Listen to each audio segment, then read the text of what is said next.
Le proverbe « L'éléphant ne se fatigue pas de ses propres défenses » renferme une sagesse profonde qui peut être appliquée à différents aspects de la vie.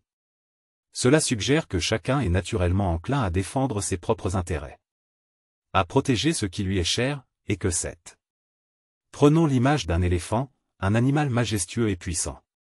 Les défenses de l'éléphant, qui sont ses grandes et solides défenses en ivoire, sont à la fois une arme de protection et un symbole de sa force.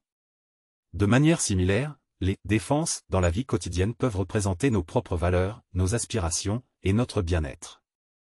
Le proverbe souligne que, contrairement à d'autres tâches qui peuvent nous fatiguer, la défense de ce qui nous est cher est souvent une source inépuisable de motivation.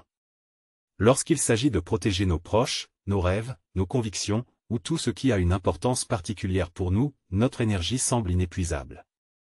Il suggère également que la motivation intrinsèque, celle qui provient de l'intérieur, est plus durable que la motivation externe.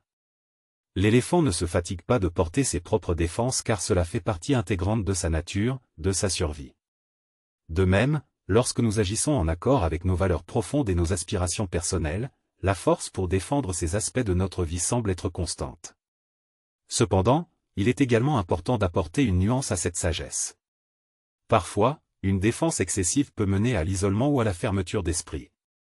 Le proverbe nous encourage donc également à être conscients de la manière dont nous utilisons notre énergie pour défendre nos intérêts, et à être ouverts aux perspectives des autres. En résumé, l'éléphant ne se fatigue pas de ses propres défenses, nous rappelle la puissance de la motivation intrinsèque et de la protection de ce qui nous tient à cœur.